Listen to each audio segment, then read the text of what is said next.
अस्सलाम वालेकुम वरहमतुल्लाहि वबरकातुहू। My name is Razia Nisar. I am your इस्लामियात इंस्ट्रक्टर फ्रॉम tutoria.pk।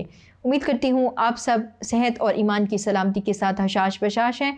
मैं आज आपके सामने एक नए सबक के खुलासे के साथ हाजिर हूँ। सबक है आपकी किताब में सूरतुल अहज़ाब का रुकू नंबर 9। आइए बढ़ते हैं रुकू नंबर 9 की तरफ, जिसमें हमारे पास आयत हैं आयत नंबर 69 से लेकर आयत नंबर 73 तक, यानी 69 to 73। आइए आगाज़ करते हैं सबक का। औज़ु बिल्लाहि मिनश शैतानिर रजीम, बिस्मिल्लाहिर रहमानिर रहीम। आयत नंबर 69 है, तिलावत करते हैं। या अय्युहल्लज़ीना आमनू ला तकूनु कल्लज़ीना आज़ौ मूसा फबर्रअहुल्लाहु मिम्मा क़ालू व कान इंदल्लाहि वजीहा।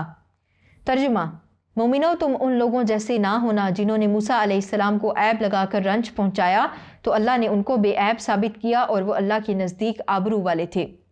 बच्चों, इस आयत मुबारका का मफ़हूम कुछ यूँ है कि इस आयत मुबारका में अल्लाह ताला मोमिनों को हज़रत मूसा अलैहिस्सलाम की मिसाल देते हुए समझा रहे हैं और हुक्म दे रहे हैं कि मूसा अलैहिस्सलाम की कौम यानी यहूदियों की तरह ना हो जाना, जिन्होंने मूसा अलैहिस्सलाम को इतनी अजियतें और इतनी तकालीफ दी, उन पर इल्ज़ामात लगाए, तोहमतें लगाईं।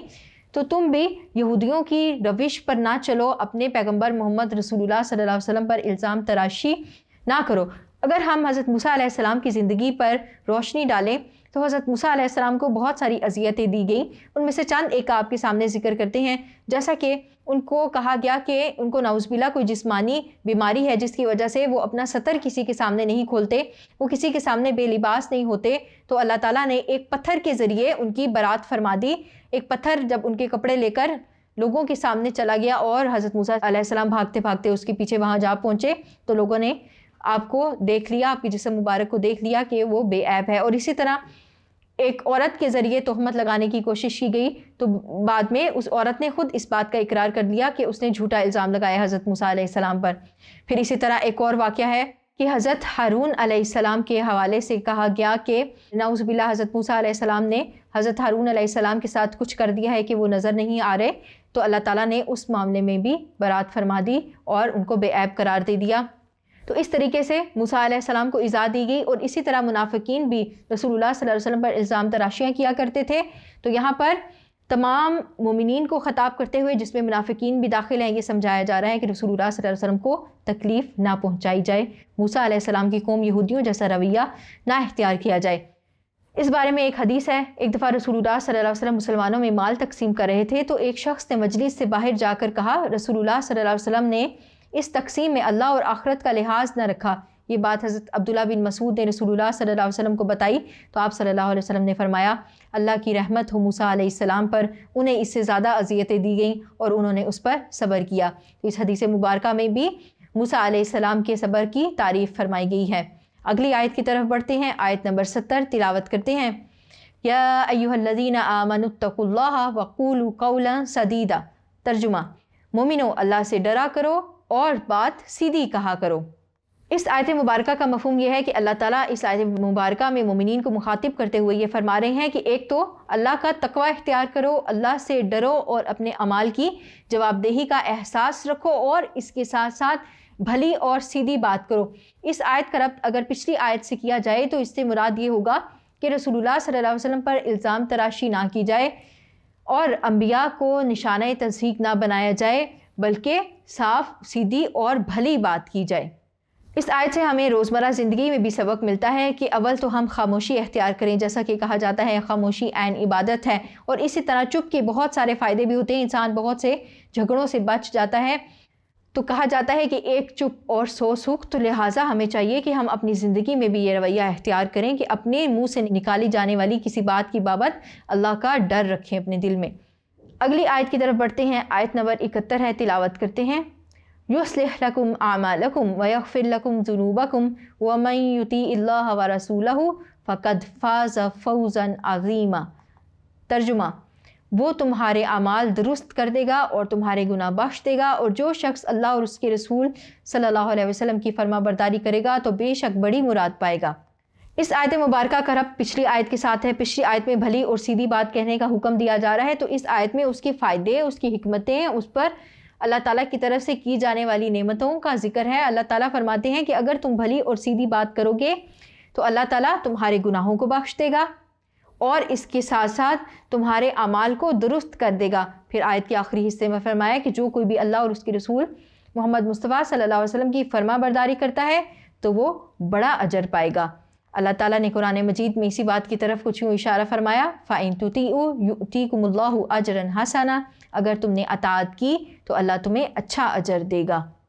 اگلی آیت کی طرف بڑھتے ہیں، آیت نمبر 72 ہے، تلاوت کرتے ہیں۔ إِنَّا عَرَضْنَا الْأَمَانَةَ عَلَى السَّمَاوَاتِ وَالْأَرْضِ وَالْجِبَالِ فَأَبَيْنَ أَن يَحْمِلْنَهَا وَأَشْفَقْنَ مِنْهَا وَحَمَلَهَا الْإِنسَانُ إِنَّهُ كَانَ ظَلُومًا جَهُولًا۔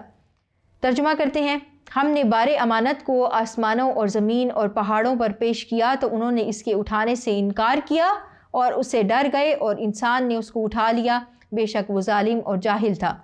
اس آیت مبارکہ کا مفہوم کچھ یوں ہے کہ اس آیت مبارکہ میں اللہ تعالیٰ ایک بار امانت کا ذکر فرما رہے ہیں کہ اللہ نے اپنی مخلوقات پر جب ایک امانت، ایک ذمہ داری ڈالنی چاہی تو تمام مخلوقات نے اس کو اٹھانے سے انکار کر دیا، لیکن انسان جو کہ ضعیف تھا لیکن پھر بھی اس نے اس ذمہ داری کو اٹھا لیا کیونکہ وہ ظالم اور جاہل تھا، یعنی اس کو اس بات کا ادراک نہیں تھا کہ وہ اپنے نفس پر کتنی بھاری ذمہ داری اٹھا کر ظلم کرنے جا رہا ہے۔